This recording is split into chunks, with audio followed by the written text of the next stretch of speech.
नमस्कार, खबरां दे इस बुलेटिन च तुहाडा स्वागत है। मैं हां तुहानूं पहला पेश ने चोणवीआं खबरां। प्रधानमंत्री नरेंद्र मोदी ने अज गति शक्ति की दृष्टि उत्ते इसका केंद्रीय बजट नाल सुमेल बारे आयोजित वैबीनार नूं संबोधित किया। प्रधानमंत्री ने एक उच्च पद्धरी मीटिंग विच यूक्रेन संकट की ताज़ा स्थिति बारे विचार वटांदरा किया। ऑपरेशन गंगा तहत यूक्रेन तो भारतीयों नूं वापस लियाउण दा सिलसिला जारी। हुण तक 1000 भारतीय नागरिकां नूं वतन वापस लिआंदा गया। मणिपुर दे 38 विधान सभा हलकियां लई सख्त सुरक्षा प्रबंधां हेठ मतदान जारी। सरकार ने हिट अते रन मोटर हादसियां दे शिकार व्यक्तियों के आश्रितां लई मुआवजा 2 लाख रुपए कर दिता है। ते हुण खबरां विस्तार नाल। प्रधानमंत्री नरेंद्र मोदी ने अज गति शक्ति की दृष्टि उत्ते इसका केंद्रीय बजट नाल सुमेल बारे व्यापार ते उद्योग मंत्रालय वालों आयोजित वैबीनार नूं संबोधित किया। प्रधानमंत्री ने कहा कि गति शक्ति की मदद नाल बुनियादी ढांचे की योजना इस नूं लागू करन अते मॉनिटरिंग विच तालमेल बेहतर ढंग नाल हो सकेगी। उन्होंने कहा कि केंद्र अते सूबियां विच योजना पद्धर ते तालमेल की कमी कारण देश नूं बहुत वड्डा नुकसान होया है। हुण गति शक्ति कारण पूरी जानकारी नाल योजना बनाना संभव है।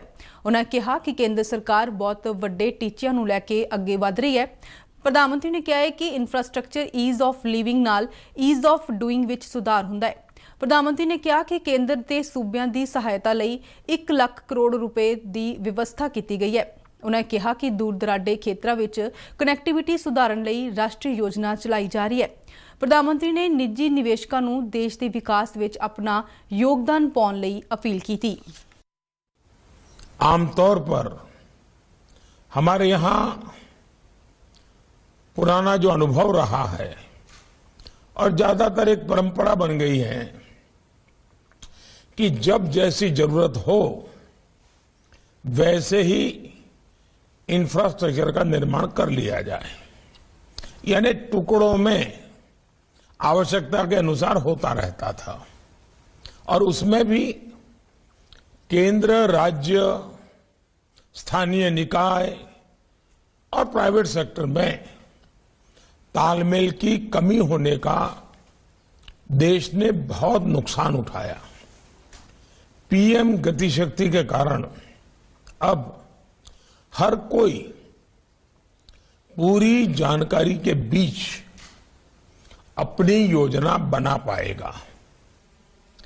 पीएम गति शक्ति से इंफ्रास्ट्रक्चर प्लानिंग, इंप्लीमेंटेशन और मॉनिटरिंग को एक बहुत ही कोऑर्डिनेटेड रूप में हम आगे बढ़ा सकते हैं, एक नई दिशा में काम कर सकते हैं।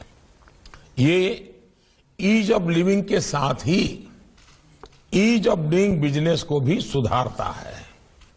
साथियों, हमारी सरकार ने कोऑपरेटिव फेडरलिज्म के सिद्धांत को मजबूती देते हुए इस साल के बजट में राज्यों की सहायता के लिए 1 लाख करोड़ रुपए का प्रावधान किया है।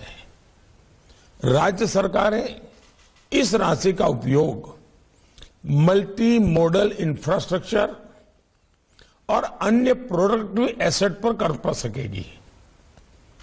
देश के दुर्गम पहाड़ी क्षेत्रों में कनेक्टिविटी सुधारने के लिए नेशनल रोपवे डेवलपमेंट प्रोग्राम शुरू किया जा रहा है। मैं कॉरपोरेट वर्ल्ड से, देश के प्राइवेट सेक्टर से कहूंगा कि सरकार के साथ कदम से कदम मिलाकर निवेश करें और देश के विकास में अपना गौरवशाली योगदान दें। ਪ੍ਰਧਾਨ ਮੰਤਰੀ ਨਰਿੰਦਰ ਮੋਦੀ ਨੇ ਯੂਕਰੇਨ ਸੰਕਟ ਬਾਰੇ ਬੀਤੀ ਰਾਤ ਇੱਕ ਉੱਚ ਪੱਧਰੀ ਮੀਟਿੰਗ ਦੀ ਪ੍ਰਧਾਨਗੀ ਕੀਤੀ, ਜਿਸ ਵਿੱਚ ਰੂਸ ਯੂਕਰੇਨ ਸੰਕਟ ਦੀ ਤਾਜ਼ਾ ਸਥਿਤੀ ਬਾਰੇ ਵਿਚਾਰ ਵਟਾਂਦਰਾ ਕੀਤਾ ਗਿਆ। ਇਸ ਮੀਟਿੰਗ ਵਿੱਚ ਵਿਦੇਸ਼ ਮੰਤਰਾਲੇ ਦੇ ਮੰਤਰੀ ਤੇ ਹੋਰ ਸੀਨੀਅਰ ਅਧਿਕਾਰੀਆਂ ਨੇ ਹਿੱਸਾ ਲਿਆ। ਮੀਟਿੰਗ ਵਿੱਚ ਇਸ ਗੱਲ ਉੱਤੇ ਜ਼ੋਰ ਦਿੱਤਾ ਗਿਆ ਕਿ ਯੂਕਰੇਨ ਵਿੱਚ ਫਸੇ ਭਾਰਤੀ ਨਾਗਰਿਕਾਂ, ਵਿਸ਼ੇਸ਼ ਕਰਕੇ ਵਿਦਿਆਰਥੀਆਂ ਦੀ ਸੁਰੱਖਿਆ ਯਕੀਨੀ ਬਣਾਉਣਾ ਅਤੇ ਉਹਨਾਂ ਨੂੰ ਵਾਪਸ ਭਾਰਤ ਲਿਆਉਣਾ ਸਰਕਾਰ ਦੀ ਸਭ ਤੋਂ ਪਹਿਲੀ ਤਰਜੀਹ ਹੈ। ਭਾਰਤੀ ਵਿਦਿਆਰਥੀਆਂ ਦੀ ਨਿਕਾਸੀ ਵਿੱਚ ਤੇਜ਼ੀ ਲਿਆਉਣ ਲਈ ਯੂਕਰੇਨ ਦੇ ਨਾਲ ਲੱਗਦੇ ਗੁਆਂਢੀ ਮੁਲਕਾਂ ਨਾਲ ਸਹਿਯੋਗ ਨੂੰ ਹੋਰ ਵਧਾਉਣ ਤੇ ਜ਼ੋਰ ਦਿੱਤਾ ਗਿਆ। ਇਸ ਤੋਂ ਪਹਿਲਾਂ ਪ੍ਰਧਾਨ ਮੰਤਰੀ ਮੋਦੀ ਨੇ ਸੁਰੱਖਿਆ ਮਾਮਲਿਆਂ ਬਾਰੇ ਮੰਤਰੀ ਮੰਡਲ ਦੀ ਕਮੇਟੀ ਦੀ ਵੀ ਪ੍ਰਧਾਨਗੀ ਕੀਤੀ ਸੀ। ਵਿਦੇਸ਼ ਮੰਤਰਾਲੇ ਨੇ ਬੀਤੇ ਦਿਨ ਰੂਸ ਤੇ ਯੂਕਰੇਨ ਦੇ ਰਾਜਦੂਤਾਂ ਨਾਲ ਵੱਖ-ਵੱਖ ਗੱਲਬਾਤ ਕੀਤੀ ਤੇ ਯੂਕਰੇਨ ਵਿੱਚ ਫਸੇ ਭਾਰਤੀ ਨਾਗਰਿਕਾਂ, ਵਿਸ਼ੇਸ਼ ਕਰਕੇ ਵਿਦਿਆਰਥੀਆਂ ਦੀ ਸੁਰੱਖਿਆ ਉੱਤੇ ਚਿੰਤਾ ਪ੍ਰਗਟਾਈ।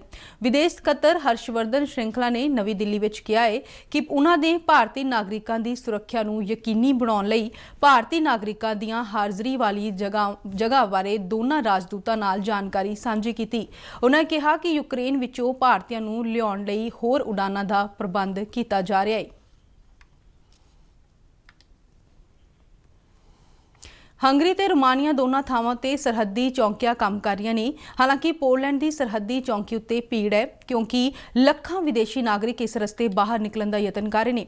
ਉਹਨਾਂ ਨੇ ਰੋਮਾਨੀਆ ਤੇ ਹੰਗਰੀ ਦੇ ਨਜ਼ਦੀਕ ਰਹਿਣ ਵਾਲੇ ਭਾਰਤੀ ਨਾਗਰਿਕਾਂ ਨੂੰ ਪੜਾਅਵਾਰ ਸਰਹੱਦੀ ਚੌਂਕੀਆਂ ਉੱਤੇ ਆਉਣ ਦੀ ਸਲਾਹ ਦਿੱਤੀ ਹੈ। ਇਸ ਦੌਰਾਨ ਯੂਕਰੇਨ ਤੋਂ ਭਾਰਤੀਆਂ ਨੂੰ ਕੱਢਣ ਲਈ ਸਹਾਇਤਾ ਕਰਨ ਵਾਸਤੇ ਇੱਕ ਸਮਰਪਿਤ ਟਵਿੱਟਰ ਹੈਂਡਲ ਸਥਾਪਿਤ ਕੀਤਾ ਹੈ।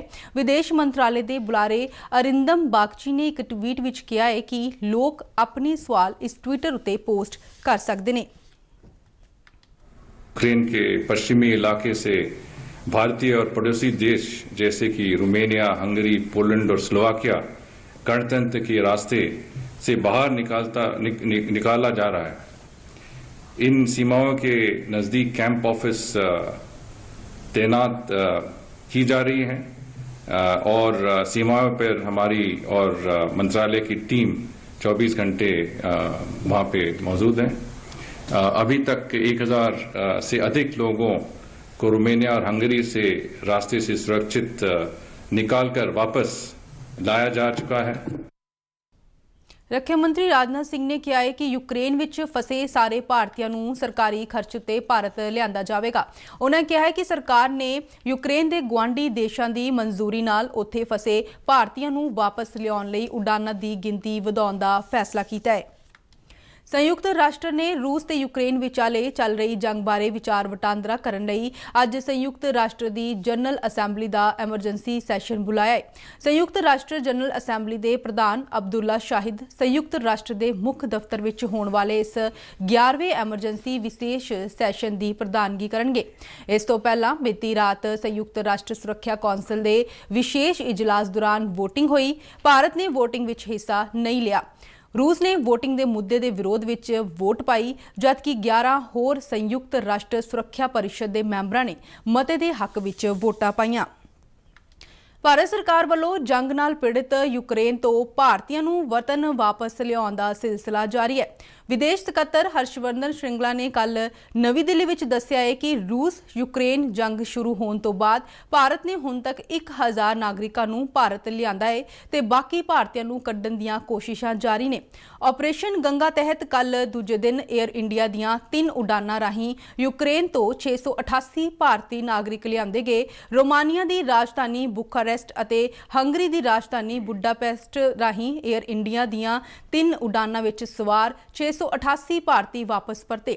ਇਸ ਤੋਂ ਪਹਿਲਾਂ ਯੂਕਰੇਨ ਵਿੱਚ ਰਹਿ ਰਹੇ 240 ਭਾਰਤੀ ਨਾਗਰਿਕਾਂ ਨੂੰ ਲੈ ਕੇ 에ਅਰ ਇੰਡੀਆ ਦੀ ਇੱਕ ਫਲਾਈਟ ਨਵੀਂ ਦਿੱਲੀ ਪੁੱਜੀ ਸੀ। ਸ਼ਹਿਰੀ ਹਵਾਬਾਜ਼ੀ ਮੰਤਰੀ ਨੇ ਦੱਸਿਆ ਕਿ ਹਾਲੇ ਵੀ ਤਕਰੀਬਨ 13000 ਭਾਰਤੀ ਯੂਕਰੇਨ ਵਿੱਚ ਫਸੇ ਹੋਏ ਨੇ। ਅੱਜ ਰਾਸ਼ਟਰੀ ਵਿਗਿਆਨ ਦਿਵਸ ਹੈ। ਰਮਨ ਇਫੈਕਟ ਦੀ ਖੋਜ ਦੀ ਯਾਦ ਵਿੱਚ ਇਹ ਦਿਵਸ ਹਰ ਸਾਲ 28 ਫਰਵਰੀ ਨੂੰ ਮਨਾਇਆ ਜਾਂਦਾ ਹੈ। ਰਾਸ਼ਟਰੀ ਵਿਗਿਆਨ ਦਿਵਸ ਦੇ ਇਸ ਸਾਲ ਦਾ ਥੀਮ ਹੈ ਟਿਕਾਉਣ ਯੋਗ ਭਵਿੱਖ ਲਈ ਵਿਗਿਆਨ ਅਤੇ ਤਕਨਾਲੋਜੀ ਵਿੱਚ ਏਕੀਕ੍ਰਿਤ ਪਹੁੰਚ। ਅੱਜ ਦੇ ਦਿਨ ਭਾਰਤੀ ਵਿਗਿਆਨੀ ਸਰ CV ਰਮਨ ਨੇ ਰਮਨ ਇਫੈਕਟ ਦੀ ਖੋਜ ਦਾ ਐਲਾਨ ਕੀਤਾ ਸੀ, ਜਿਸ ਲਈ ਉਹਨਾਂ ਨੂੰ 1930 ਵਿੱਚ ਨੋਬਲ ਸਨਮਾਨ ਨਾਲ ਸਨਮਾਨਿਤ ਕੀਤਾ ਗਿਆ ਸੀ। ਪ੍ਰਧਾਨ ਮੰਤਰੀ ਨਰਿੰਦਰ ਮੋਦੀ ਨੇ ਰਾਸ਼ਟਰੀ ਵਿਗਿਆਨ ਦਿਵਸ ਮੌਕੇ ਸਾਰੇ ਵਿਗਿਆਨੀਆਂ ਅਤੇ ਵਿਗਿਆਨ ਵਿੱਚ ਦਿਲਚਸਪੀ ਰੱਖਣ ਵਾਲਿਆਂ ਨੂੰ ਵਧਾਈ ਦਿੱਤੀ ਹੈ। ਪ੍ਰਧਾਨ ਮੰਤਰੀ ਨੇ ਇੱਕ ਟਵੀਟ ਵਿੱਚ ਕਿਹਾ ਹੈ ਕਿ ਆਓ ਅਸੀਂ ਆਪਣੇ ਸਮੂਹਿਕ ਜ਼ਿੰਮੇਵਾਰੀ ਨੂੰ ਪੂਰਾ ਕਰੀਏ ਤੇ ਮਨੁੱਖੀ ਤਰੱਕੀ ਲਈ ਵਿਗਿਆਨ ਦੀ ਸ਼ਕਤੀ ਦਾ ਲਾਭ ਉਠਾਉਣ ਪ੍ਰਤੀ ਆਪਣੀ ਵਚਨਬੱਧਤਾ ਦੀ ਪੁਸ਼ਟੀ ਕਰੀਏ। ਮਣੀਪੁਰ ਵਿੱਚ ਵਿਧਾਨ ਸਭਾ ਚੋਣਾਂ ਦੇ ਪਹਿਲੇ ਗੇੜ ਦੌਰਾਨ ਅੱਜ 38 ਵਿਧਾਨ ਸਭਾ ਖੇਤਰਾਂ ਵਿੱਚ ਸਖਤ ਸੁਰੱਖਿਆ ਪ੍ਰਬੰਧਾਂ ਹੇਠ ਮਤਦਾਨ ਜਾਰੀ। ਵੋਟਾਂ ਪਾਉਣ ਲਈ ਸੂਬੇ ਵਿੱਚ 1721 ਪੋਲਿੰਗ ਸਟੇਸ਼ਨ ਸਥਾਪਿਤ ਕੀਤੇ ਗਏ ਨੇ। ਚੋਣ ਅਮਲ ਨੂੰ ਆਜ਼ਾਦ, ਨਿਰਪੱਖ ਅਤੇ ਸ਼ਾਂਤਮਈ ਢੰਗ ਨਾਲ ਨੇਪੜੇ ਚਾੜਨ ਲਈ ਪੁਖਤਾ ਪ੍ਰਬੰਧ ਕੀਤੇ ਗਏ ਨੇ ਤੇ ਸਰਹੱਦਾਂ ਸੀਲ ਕੀਤੀਆਂ ਗਈਆਂ ਨੇ। ਮਤਦਾਨ ਅੱਜ ਸਵੇਰੇ 7 ਵਜੇ ਸ਼ੁਰੂ ਹੋਇਆ ਤੇ ਸ਼ਾਮ 7 ਵਜੇ ਤੱਕ ਚੱਲੇਗਾ। ਅੱਜ ਦੇ ਮਤਦਾਨ ਵਾਲੇ ਚੋਣ ਹਲਕਿਆਂ ਵਿੱਚ 8 ਹਲਕੇ ਅਨੁਸੂਚਿਤ ਕਬੀਲਿਆਂ ਅਤੇ 1 ਹਲਕਾ ਅਨੁਸੂਚਿਤ ਜਾਤੀ ਲਈ ਰਾਖਵਾਂ ਹੈ। ਕੁੱਲ 173 ਉਮੀਦਵਾਰ ਮੈਦਾਨ ਵਿੱਚ ਨੇ, ਜਿਨ੍ਹਾਂ ਵਿੱਚ 15 ਮਹਿਲਾਵਾਂ ਸ਼ਾਮਲ ਨੇ। ਪਹਿਲੇ ਪੜਾਅ ਦੌਰਾਨ 12,09,443 ਵੋਟਰ ਮਤਦਾਨ ਕਰ ਰਹੇ ਨੇ, ਜਿਸ ਵਿੱਚ 5,80,607 ਪੁਰਸ਼, 6,28,657 ਮਹਿਲਾਵਾਂ ਤੇ 175 ਥਰਡ ਜੈਂਡਰ ਵੋਟਰ ਸ਼ਾਮਲ ਨੇ। ਪ੍ਰਧਾਨ ਮੰਤਰੀ ਨਰਿੰਦਰ ਮੋਦੀ ਨੇ ਮਣੀਪੁਰ ਵਿਧਾਨ ਸਭਾ ਦੇ ਪਹਿਲੇ ਗੇੜ ਤਹਿਤ ਮਤਦਾਨ ਕਰਨ ਵਾਲੇ ਵੋਟਰਾਂ ਨੂੰ ਵੱਡੀ ਗਿਣਤੀ ਵਿੱਚ ਵੋਟ ਪਾਉਣ ਦੀ ਅਪੀਲ ਕੀਤੀ ਹੈ। ਇਸ ਦੇ ਨਾਲ ਹੀ ਖਬਰਾਂ ਦਾ ਬੁਲਟਨ ਖਤਮ ਹੁੰਦਾ ਹੈ। ਮੈਂ ਮਾਸਕ ਲਗਾ ਕੇ ਸਟੂਡੀਓ ਤੋਂ ਬਾਹਰ ਜਾ ਰਹੀ ਹਾਂ। ਬਾਹਰ ਜਾਣ ਵੇਲੇ ਤੁਸੀਂ ਵੀ ਮਾਸਕ ਜ਼ਰੂਰ ਲਗਾਓ। ਇਜਾਜ਼ਤ ਦਿਓ। ਨਮਸਕਾਰ।